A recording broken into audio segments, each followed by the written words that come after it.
Everyone, welcome to our channel. तो इस video में हम देखने वाले हैं कक्षा 6 के विषय संस्कृत की वार्षिक परीक्षा पेपर को। तो ये आपका रियल पेपर है, आपको स्टार्टिंग से लेकर एंड तक पूरा वीडियो केयरफुली ध्यानपूर्वक देखना है ताकि आपका एक भी क्वेश्चन मिस ना हो और आप अपने एग्जाम में अच्छे से अच्छा परफॉर्म करें। तो चलिए बिना देरी के स्टार्ट करेंगे क्वेश्चन फर्स्ट से। क्वेश्चन फर्स्ट टू 10 आपको ऑब्जेक्ट टाइप क्वेश्चन दिए जाएंगे, जिसमें आपको 4 ऑप्शन दिए जाएंगे, जिसमें से आपको करेक्ट फॉर्म चूज करके ब्रैकेट में लिखना है। फर्स्ट क्वेश्चन है वृक्षः किम रचयन्ति।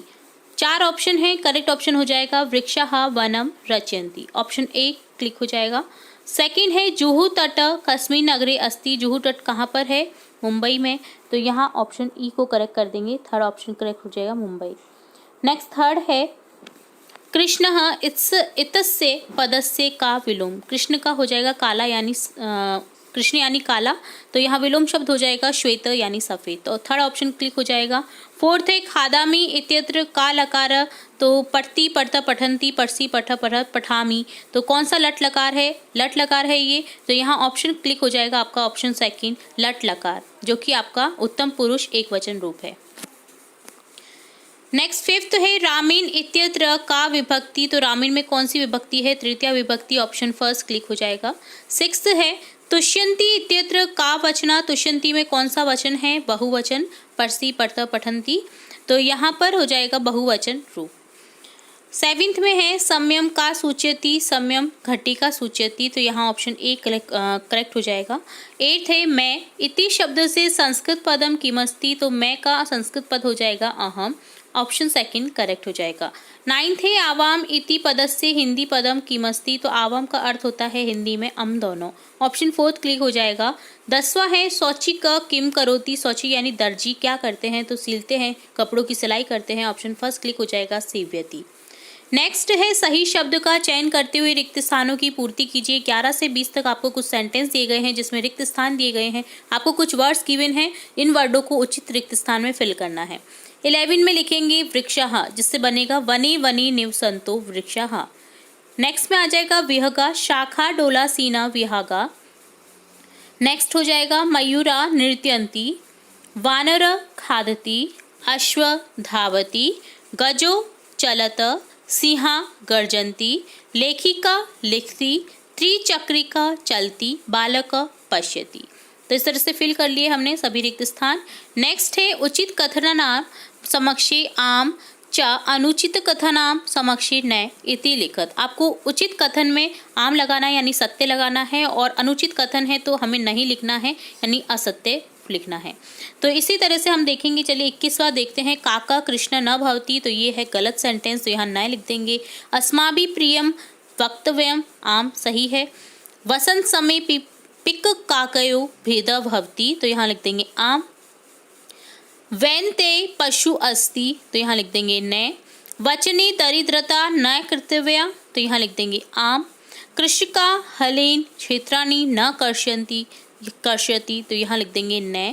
कृषकाना जीवनम कष्टप्रदम न भवति, तो यहाँ लिख देंगे न, जो कि गलत है। शीते शरीरे कंपनम न भवति, कंपन होता है, तो यहाँ पर ये भी सेंटेंस गलत है, यहाँ लिख देंगे न।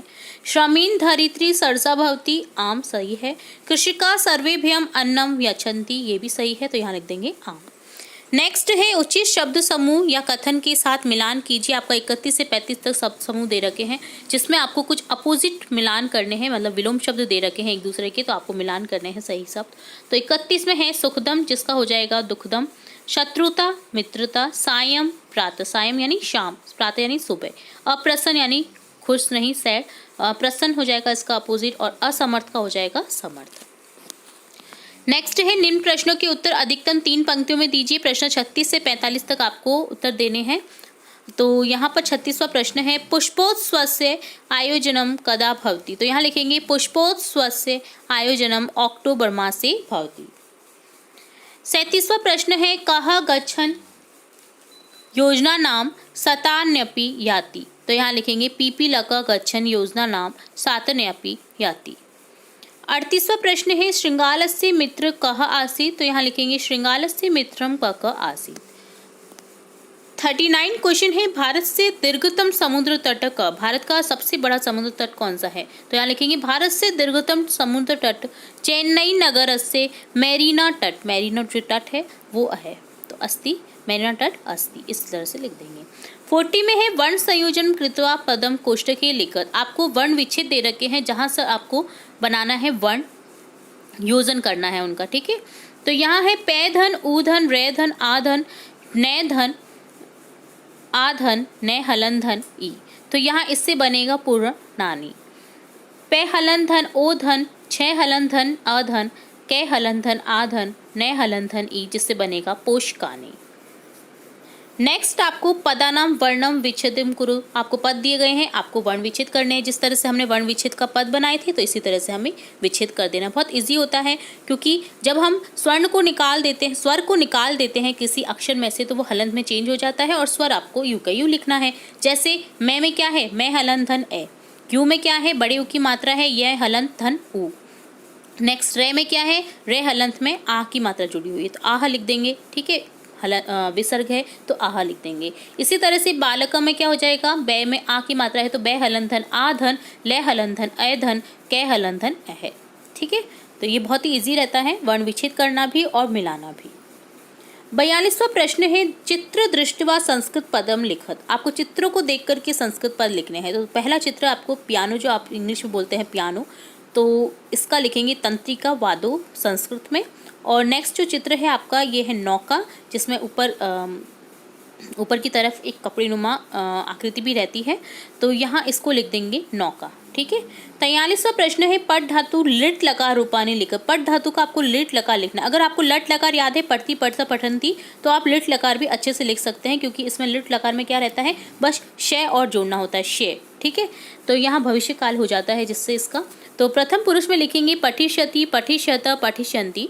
मध्यम पुरुष में लिखेंगे पठिष्यसि, पठिष्यत, पठिष्यत। उत्तम पुरुष में आ जाएगा पठिष्यामि, पठिष्याव, पठिष्याम। तो यहाँ पर माँ लिख देना आपको, यहाँ पर वै कर दिया है तो यहाँ पर मैं है, ठीक है। ये चलिए नेक्स्ट देखेंगे। 44वां प्रश्न है राम शब्द पंचमी विभक्ति रूपानी लिखत। राम शब्द के आपको पंचमी विभक्ति रूप लिखने हैं। राम शब्द के हमने जब वीडियो बनाई थी धातु रूप की, तो उनमें भी बहुत बार बता रखा है, और जो पिछले आपको सेट्स प्रोवाइड कराए हैं आपके एग्जाम से रिलेट, उनमें भी हमने बहुत बार बता रखा है। तो अगर आपने विभक्ति रूप है, धातु रूप है, एप्लीकेशन से रिलेटेड वीडियो है नहीं देखे, तो आप हमारे चैनल की प्लेलिस्ट से जाकर के चेकआउट कर सकते हैं। यहाँ हम देखेंगे कि राम शब्द की पंचमी विभक्ति रूप जो कि होते हैं रामात, रामाभ्याम, रामी भेर। 45 क्वेश्चन है अधोलिखिता नाम संख्या शब्दा नाम संस्कृत पदानी लिखत। संख्याओं को आपको संस्कृत पद में लिखना है, तो 20 दे रखा है 20, जिसको संस्कृत में लिखेंगे विशंति, और 12 दे रखा है, जैसे लिखेंगे संस्कृत में द्वादशन। 46 क्वेश्चन है पाठ्य पुस्तकात 2 श्लोक लिखत। पाठ्य पुस्तक में आए हुए 2 श्लोक लिखने हैं। बालदपि ग्रहीत्वं युक्तम मुक्तम मनीषी भी रवेर विषय किम न प्रदीपस्य प्रकाशनम। और नेक्स्ट लिखेंगे पुस्तके पठित पाठ जीवने नैव साधित किम भवेत तेन पाठेन जीवने यो न सार्थक। कोई भी आपको 2 श्लोक लिखने हैं, ठीक है, आपकी पाठ्य पुस्तक से ही, और इस जो पूरे पेपर है इसमें कहीं भी ना आया हो, ये श्लोक लिखने हैं आपको, ठीक है। 47 क्वेश्चन है समुद्र तट अथवा पुष्पोत्सव पाठ सारम स्व शब्देशु हिंदी भाषा में लिखत। आपको कोई भी एक पाठ का स्वयं अपने शब्दों में हिंदी भाषा में इनका सार लिखना है। तो यहाँ हम देखेंगे समुद्र तट पाठ का हिंदी सार। इस पाठ में तृतीय व चतुर्थी विभक्ति ये पदों का प्रयोग हुआ है। साथ ही इस पाठ में चित्रों के माध्यम से भारत की प्रसिद्ध समुद्र तटों का वर्णन है।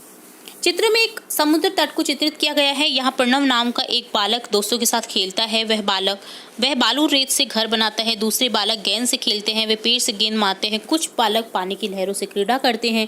दूसरे बालक लहरों के साथ उछलते हैं। यहाँ अनेक नौकाएं भी हैं। मल्लाओं के साथ सेनानी नौकाओं से समुद्र विहार करते हैं। हमारे देश में अनेक समुद्र तट हैं। इनमें बम्बई, गोवा, कन्याकुमारी अत्यधिक प्रसिद्ध हैं। विदेशी लोगों को गोवा तट अधिक रुचिकर लगता है। कोची तट नारियल के फलों के लिए जाना जाता है। चेन्नई नगर का मेरिना तट देश के सागर तटों में सबसे लंबा है। इस प्रकार भारत की तीनों दिशाओं में समुद्र तट स्थित हैं। तो ये था हिंदी सार इस पाठ का, समुद्र तट पाठ का, ठीक है। और लास्ट क्वेश्चन आपके इस पेपर का है। आप इसके अलावा जो सेकंड पार्ट है उसका भी हिंदी सार लिख सकते हैं पुष्पोत्सव का। लास्ट क्वेश्चन देखेंगे 48 मंजूषा शब्दानि चित्वा रिक्त स्थानानि पूरयत। आपको ब्रैकेट में कुछ शब्द दिए गए हैं, आपको क्या करना है, सिर्फ इन शब्दों को फिल करना है दिए गए रिक्त स्थान में, जिससे कि ये कंप्लीट हो जाए आपका प्रार्थना पत्र। तो यहाँ लिखेंगे सेवायाम श्रीमंत प्रधानाध्यापक महोदय राजकीय उच्च प्राथमिक विद्यालय सांचोर जालोर। विषय लिखेंगे अवकाश अर्थे प्रश्नपत्रम। महोदय सविनय निवेदनमस्ति यत् मम गृहे अत्यावश्यक कार्यमस्ति अतो अहम विद्यालय आगन्तुं न शक्नोमि। आते दिनांक 20/4/2022 त 21/4/2022 पर्यंत दिनद्वयस्य अवकाशम दत्वा कृतांतवती। भवताम आज्ञापालक नाम लिख देना है आपको अपना और कक्षा षष्ठम। ठीक है, यहाँ चूंकि नाम न दिया गया है तो आपको अपना ही नाम लिख देना है। तो इस तरह से कंप्लीट हो जाता है आपका पूरा ये पेपर, जिसमें हमने स्टार्टिंग से लेकर एंड तक सभी क्वेश्चनों के आंसर देखे हैं। उम्मीद है आपको पूरा पेपर समझ आया होगा। आप अपने एग्जाम में इस पूरे पेपर को लर्न करके जाएंगे ताकि आप अपने अच्छे से अच्छे मार्क्स हासिल कर सकें। तो सभी स्टूडेंट्स को हमारे चैनल की ओर से बेस्ट ऑफ लक। फिर मिलेंगे नई वीडियो के साथ, तब तक के लिए धन्यवाद।